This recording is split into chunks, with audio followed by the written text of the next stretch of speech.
We have a 15-acre property. Most of it is a dense old-growth forest, but there's a couple of acres that are relatively open. When we moved here a year ago, this area was much more overgrown with young trees, and we had to do a lot of clearing. The forested part has hundreds of large fallen trees, especially after Hurricane Dorian last year. It doesn't look good, and it makes access to the property more difficult. I've been trying to remove some of them, at least make some trails through the forest. Large trees can be cut up like this and turned into firewood that can be sold. And something needs to be done about the limbs and the branches. We also have a few acres covered with alders. These weird plants are too small to be called trees, but too large to be called bushes. The thickest piece is about 3 inches in diameter. They are ugly, useless, and take up a lot of space. With all of this, we have a lot of brush to take care of. This pile is about 10 feet high and 20 feet wide, and we have 4 of these so far. There will be much more.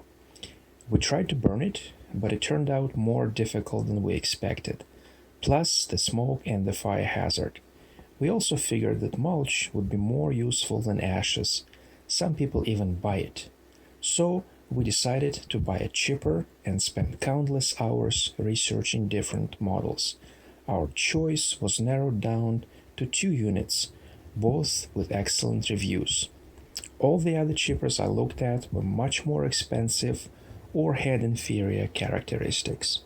This Champion has a 338cc engine and costs $1,000. And the certified chipper has a smaller 196cc engine rated at 6.5 horsepower, and it was on sale for only $450. Interestingly, both chippers can process branches up to 3 inches in diameter, according to the manufacturers. This got me totally confused, so I did more research. Take a look at this comparison by one manufacturer.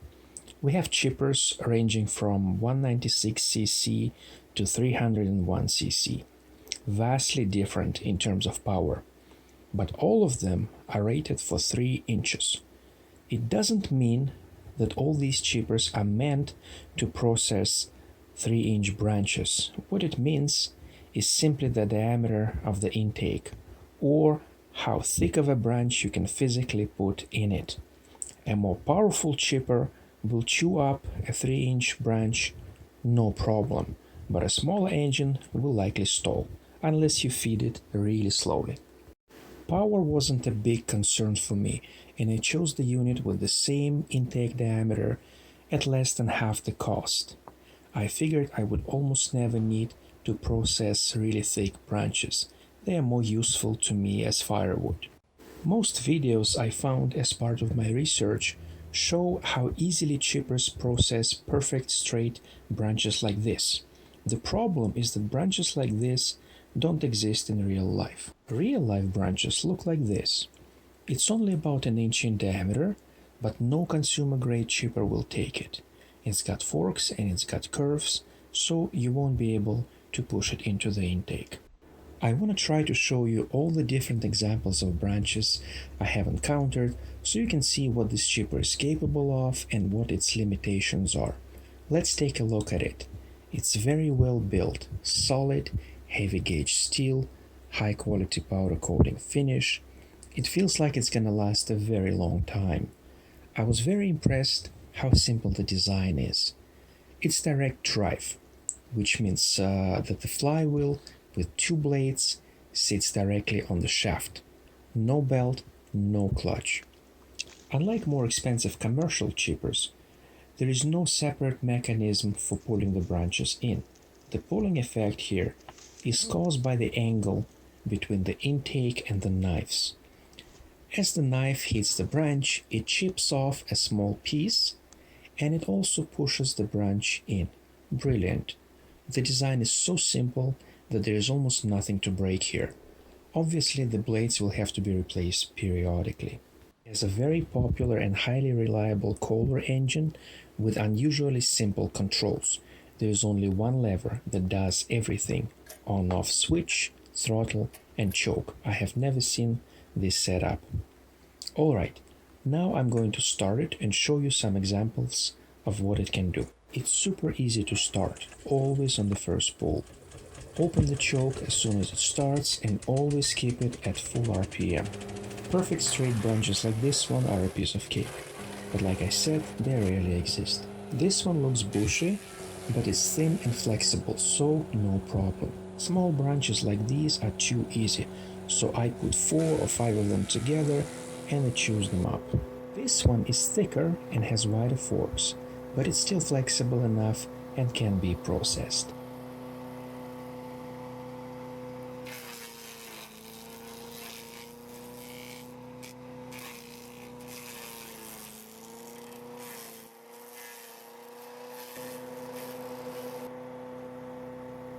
This one is almost 2 inches at the base. It has a pronounced curve and some forks, but it can still go through as long as you feed it slowly and carefully.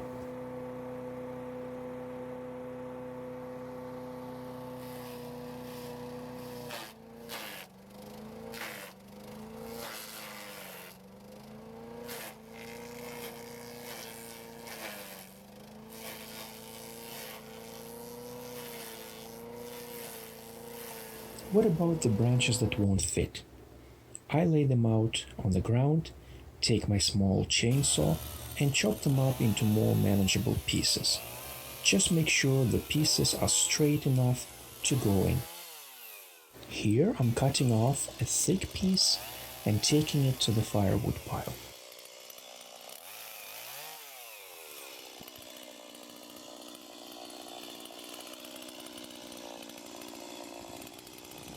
The rest of it can go to the chipper.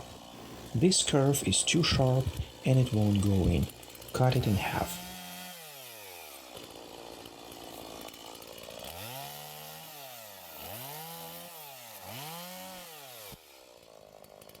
Just keep cutting them up into more manageable pieces. Larger and thicker sections go to the firewood pile and the rest to the chipper.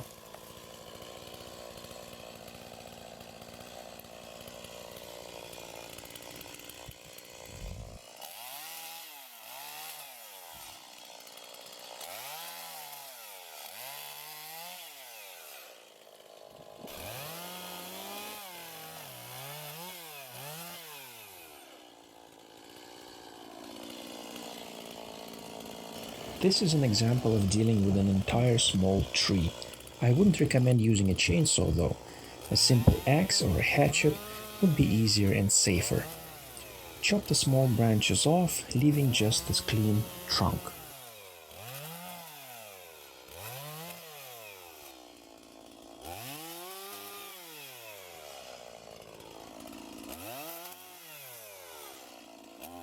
Now cut the thick part of the trunk off and take it to the firewood pile. Here is another example of dealing with an entire small tree. Remove the branches before cutting the tree down. This way, you don't have to hold it or bend down. Go as high as you can reach safely. Then cut it down and separate the top part that will go to the chipper from the bottom part that will become firewood. At the end, you'll have a pile of nice, thick branches like this. I use my table saw to quickly cut them up and make excellent firewood. The remaining smaller pieces can go to the chipper. The hopper at the top is meant for shredding leaves and small debris like this. I don't understand why somebody would wanna shred leaves, but you can do it if you want. It also takes small branches, but it's not really faster, and pieces that come out are too large compared to the main intake. The chipper comes with this tow bar included, unlike many other models. For example, with the Champion chipper I showed you earlier, it's an optional accessory and you have to purchase it. You can hook it up to your lawn tractor or an ATV and tow it around. The chipper isn't too heavy to move by hand, but if you have a large property, it sure makes life easier. It also comes with this bag to collect mulch. I didn't find it useful because I produce very large amounts of mulch and I would have to keep emptying the bag all the time, but it may be more useful in your case. especially if mass is a concern. Since this is a review, I'm supposed to give you pros and cons, but I'm really having a hard time finding something I don't like about it. Perhaps a couple of small issues. The oil cap, for example, is very hard to access. You're gonna need a special funnel which is not included. Something like this, but bigger. And the engine doesn't have the low oil shutdown feature, unlike most modern small engines, so you need to check the oil level frequently. It may be considered underpowered by some people. This branch, for example, is only about an inch and a half thick and perfectly straight, but if I let the chipper suck it in and don't try to slow it down, it'll stall the engine. I myself don't find it to be an issue since I prefer to turn thicker branches into firewood, but your case may be different. The unit is very loud, so use earplugs and be kind to your neighbors. Is it perfect? By no means. I would rather have a larger commercial chipper that could swallow up an entire tree with branches and all. But it would cost me thousands of dollars. This one only cost me $450. It does exactly what I need, it's easy to maintain and fix, and I'm very happy with it. Thanks for watching.